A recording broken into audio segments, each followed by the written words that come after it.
Test paper. तो उसके अंदर सबसे पहला जो क्वेश्चन था वो मैंने पूछा था what is the mould base and write name all elements. भाई सभी एलिमेंट्स वगैरह के नाम बताइए क्या क्या थे, है ना। तो बेसिक क्वेश्चन था ड्यूरिंग द डिजाइनिंग, जब आप किसी भी कंपोनेंट के लिए मोल्ड बनाते हो तो सबसे पहले आपका पहला इस क्वेश्चन से पड़ता है कि हमको इसके लिए मोल्ड बेस क्रिएट करना है। For the mould base you need calculation, basic calculation, you need basic calculation about the injection moulding machine, right, है ना। Right all name of element. चलो बताइए मोल्ड बेस के अंदर कौन कौन से पार्ट्स होते हैं, टेल मी। टॉप प्लेट, ठीक है, ठीक है, ejector grid, spacer block, stopper, ठीक है, sorry, locating, locating ring, screw bush, screw bush, है ना। ये सब एलिमेंट है। इसके अंदर कुछ चीजें जो होती है वो होती है प्लेटें, और कुछ चीजें होती है जो स्मॉल स्मॉल पार्ट्स रहते हैं, उसको हम लोग बोलते हैं चाइल्ड पार्ट, उसको बोलते हैं चाइल्ड पार्ट्स। नहीं, स्लाइडर वगैरह आएगी बिल्कुल, लेकिन वो क्या है, वो डिपेंड करता है। हम लोग सिर्फ मोल्ड बेस की बात कर रहे हैं तो सिर्फ हम लोग मोल्ड बेस लेंगे, जिसमें प्लेटें रहेंगी, छोटे छोटे पार्ट्स रहेंगे, राइट, वो चीज हम लोग देखेंगे। तो भाई सबसे पहला क्वेश्चन ये था, ठीक है। और second question, what are the injection moulding machine main parts which is important for tool design. चलो बताओ कौन कौन से इंजेक्शन मोल्डिंग मशीन का कुछ। इंजेक्शन मोल्डिंग मशीन का नोजल हुआ, और टाई बार डिस्टेंस हुआ, और मैक्सिमम, हाँ, maximum and the opening, maximum and the minimum opening of the machine प्लेटन।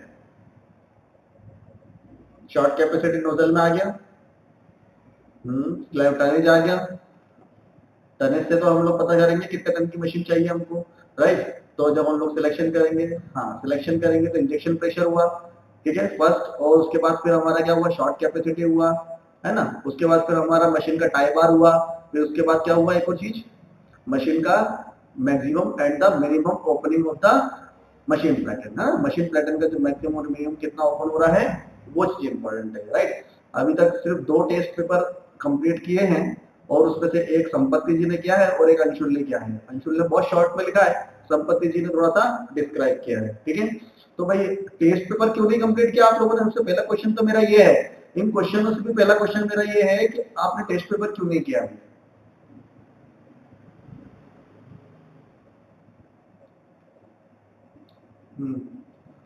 ठीक है, भेजिए भाई उसको, मुझे चेक करना है, मुझे पता तो चले कि कितना सीख रहे हो आप लोग, है ना।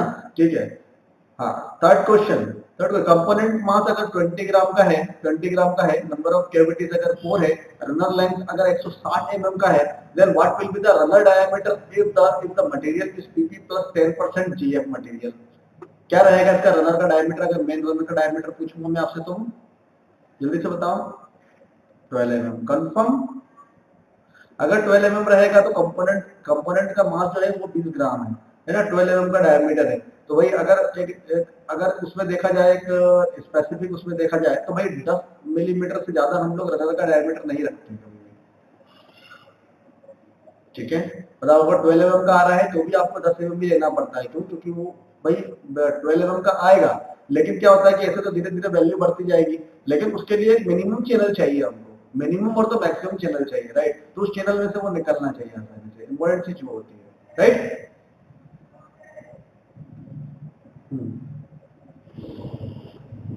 हाँ, सब सब लगेगा बिल्कुल नहीं, तो डिपेंड करता है ना कंपोनेंट के ऊपर,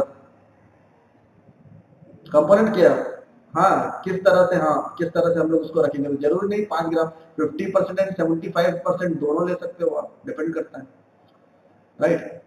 चलो इतना समझ में आया। अब है फोर्थ पॉइंट, ठीक है, what is the importance of injection capacity. जितने भी क्वेश्चन जो रहेंगे ना वो सब डिजाइन से रिलेटेड है। जब आप कंपोनेंट के लिए मोल्ड को डिजाइन करते हो ना, तो ये क्वेश्चनों से पाला पड़ने वाला है आपका, आपके दिमाग में।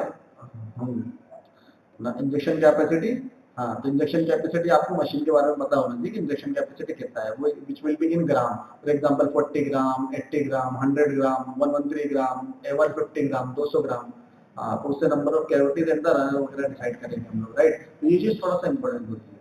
ठीक है, कि भाई अगर इसके बाद मशीन के बारे में पता है कि टनेज कैलकुलेशन इतना है, लेकिन injection capacity we should have knowledge about that also, right. ठीक है, अब फिफ्थ वाला क्वेश्चन है ना, what is the plastic material. ठीक है, what are all thermoplastic material name. ठीक है, write all thermoplastic material name. अगर मैं बोलूं थर्मोप्लास्टिक मटेरियल कौन कौन से हैं, तो आपको कोई भी 5 मटेरियल बताओ मुझे कि थर्मोप्लास्टिक मटेरियल जो हो। हम्म हम्म हम्म। ठीक है, तो मतलब आपको ये पता है कि थर्मोप्लास्टिक मटेरियल कौन से हैं, इंपॉर्टेंट चीज ये है। उसके बाद अगर मैंने क्वेश्चन में पूछा है कि अगर 2% श्रिंकेज अगर वैल्यू है किसी का मटेरियल का, है ना, तो उसके लिए हम लोग स्केल बॉडी में क्या वैल्यू प्रोवाइड कराएंगे। 1.02। ठीक है, अगर मैंने 1.5 बोला तो 1% श्रिंकेज वैल्यू बोला तो 1.015, राइट ना। ठीक है, तो ये चीज थोड़ा सा इम्पोर्टेंट है, इसको याद रखिएगा। ठीक है, चलो, है ना। अब सिक्स्थ क्वेश्चन है मेरा, make a sketch of complete mould base. भाई मोल्ड बेस का कंप्लीट स्केच बनाओ, है ना, टॉप व्यू बनाओ, उसके अंदर विद सेक्शन व्यू क्रिएट करो विदाउट डायमेंशन, डायमेंशन वगैरह नहीं देना उसको। इसका मतलब बोलने का सिर्फ ये है, मैंने सिर्फ आपको इसलिए पूछा है ये क्वेश्चन, क्योंकि क्या होता है कि भाई हमको ये पता होना चाहिए कि हमारा मोल्ड बेस टॉप व्यू में कैसा दिखेगा। जनरली क्या है, पहले क्या टॉप, पहले ना बड़ी बड़ी शीट पे मोल्ड का डिजाइन वगैरह क्रिएट होते थे, है ना, बड़ी बड़ी शीट पे। तो भाई इस तरह से जैसे गाइड प्लस गाइड कुछ है ना, और हमारा फिर जो लोकेटिंग रिंग है, या फिर आप बोल सकते हो दूसरी जो एलिमेंट्स हैं, है ना, दूसरी जो चीजें, तो इस तरह से होता था। फिर उसका हम लोग सेक्शन व्यू काटते थे, भाई कितना सेक्शन व्यू यहाँ से काटते हैं, है ना, फिर ये हमको कुछ इस तरह से नजर आएगा, इसको मैं इधर से ले लेता हूँ, तो ये क्या है, इसका सेक्शन व्यू हमको यहाँ नजर आता था इस तरह से, राइट। इस तरह सेक्शन व्यू नजर आता, तो पता चलता था ये वाला पार्ट यहाँ पर है, ये वाला पार्ट यहाँ सेंटर में है, ये वाला पार्ट यहाँ पर है, ये वाला पार्ट यहाँ पर है, ये वाला पार्ट बोले एग्जाम्पल यहाँ पर है ना, ये वाला पार्ट कहाँ पर है, यहाँ पर दिख रहा है अपने को, ये पार्ट कहाँ पर है बोले ये, राइट। तो इससे हमको इसकी पोजीशन पता चलती है।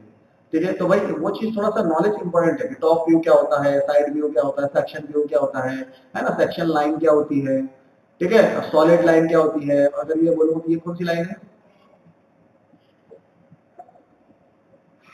बताओ, लाइन के बारे में पता। हाँ, ये जैसे ये एक लाइन है ना, ये एक लाइन है ना, ये एक लाइन है। हाँ, ये देखो ये एक लाइन है, बिल्कुल ये एक लाइन है। अब मैं बोलूंगा ये एक लाइन है, तो there is a difference between this all line, मतलब इनके बीच में कोई डिफरेंस है कि ये सॉलिड लाइन बोलते हैं उसको, जो हमको सामने से चीजें दिखेंगी, जो चीज हमको नहीं दिखेगी उसको हेडर लाइन से शो करेंगे, और जो हमको सेक्शन काटना है तो उसको सेक्शन लाइन से करेंगे। हमको सेंटर दिखाना है किसी प्लेट का, for example this is the centre, this centre, centre line के लिए ये वाली लाइन रहेगी, है ना। तो ये अलग अलग लाइनें होती है। अगर मैंने फॉर एग्जाम्पल बोला कि ये मटेरियल, जैसे मैंने बोला कि एक असेंबली में, देखना समझने की कोशिश करना, छोटे छोटी छोटी चीजें हैं।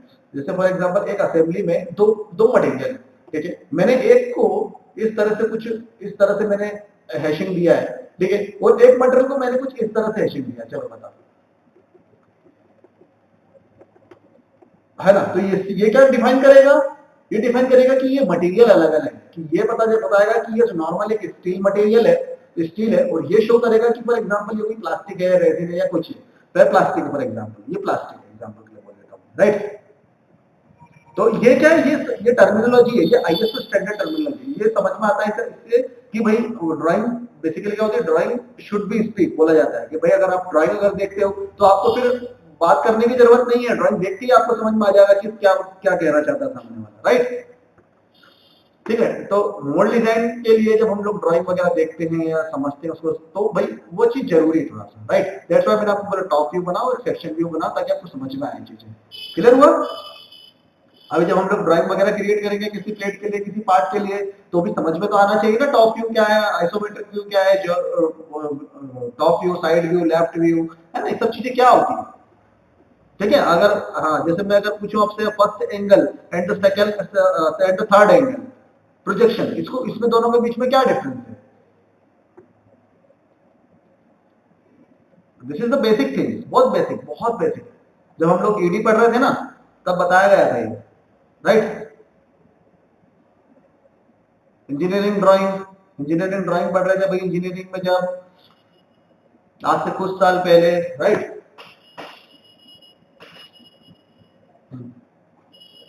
हम्म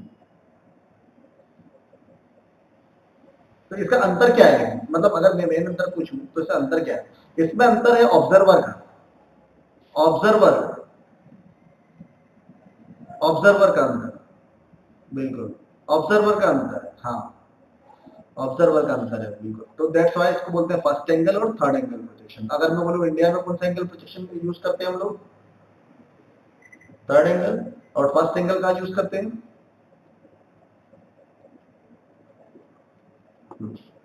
ठीक है। तो ये कुछ चीजें इम्पोर्टेंट है ना, ये चीज हम लोग पता रहना चाहिए, कुछ बेसिक बेसिक चीजें कभी कभी इंटरव्यू के दौरान भी पूछ ली जाती है, तो फिर हमको पता नहीं रहता बोले होता क्या है ना। चलो seven question, what is the tonnage of machine? Simple है ना, how to calculate?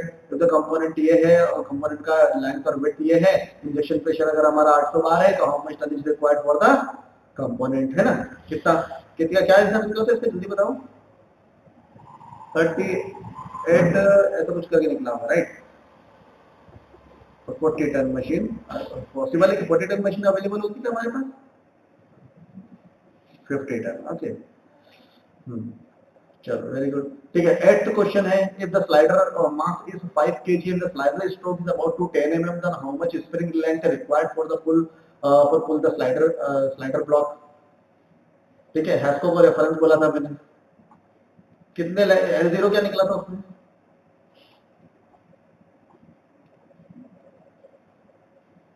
38, okay.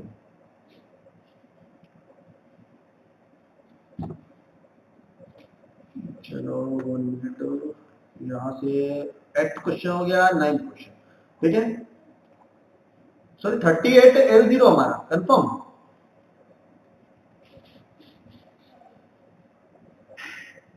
L zero मतलब स्प्रिंग की फ्री लेंथ, राइट।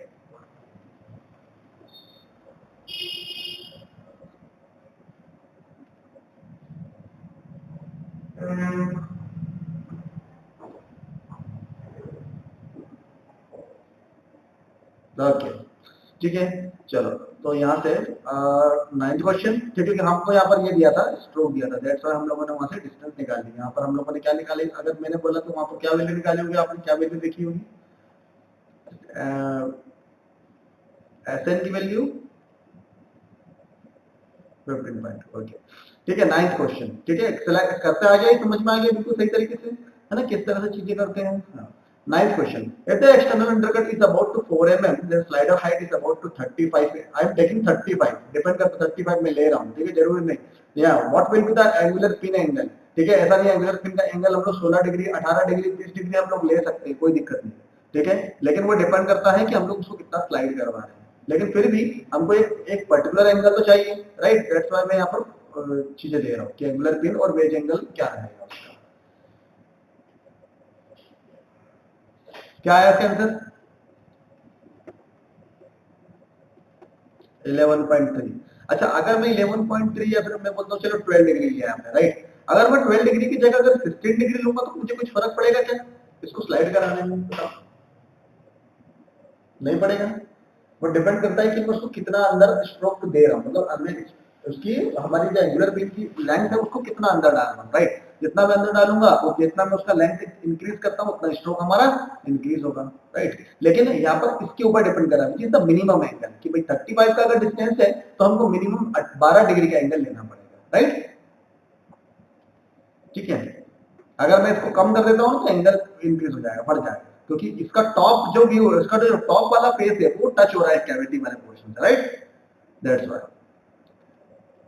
चलो फर्स्ट लास्ट वाला, इंटरनल अंडरकट अगर 3.5 है, एजेक्टर स्ट्रोक 30 mm है, then what will be the lifter pin angle? Note, we can not travel the lifter more than 6 mm। हम लोग 6 mm से ज्यादा लिफ्टर को मूव नहीं कर सकते, मतलब हम लोग कितना ले सकते हैं इसको? मैं 2 mm ले सकता हूँ मैक्सिमम, 3.5 प्लस 2 mm मतलब कितना हुआ? 5.5 इज द स्ट्रोक। ये सबको समझ में आ रहा है कि नहीं? सिर्फ एक दो लोगों को समझ में आ रहा है? आ रहा है ना कंफर्म? नहीं तो अगर नहीं आ रहा तो सब वेस्ट हो जाता है, ठीक है। नहीं तो मैं बोले जा रहा हूँ तो समझ में आ नहीं रहा है सिर्फ, तो वैसा है, राइट। क्लियर हुआ? 5.5 है ना, then 30 mm, then we will get some angle, कितना एंगल निकलेगा? 10 के आसपास निकला है क्या? 10.3 कितना एंगल ले सकते हैं हम लोग? 10.3। नहीं तो इससे इससे कम ही लेंगे। अगर एग्जैक्ट 10.3 निकला है तो हम लोग 10.3 ही लेंगे, और अगर 10.3 से अगर ऊपर निकला है तो 10.3 लेंगे हम लोग, राइट। ऊपर निकलेगा तो इससे इसके आसपास ही लेंगे, मतलब डेसिमल वैल्यू पर। ठीक है, सिंपल था क्वेश्चन पेपर, कोई ज्यादा कठिन नहीं था। जितना हम लोगों ने पढ़ा है वही सब चीजें देखी हम लोगों ने, कोई एक्स्ट्रा चीज तो नहीं देखी हम लोगों ने।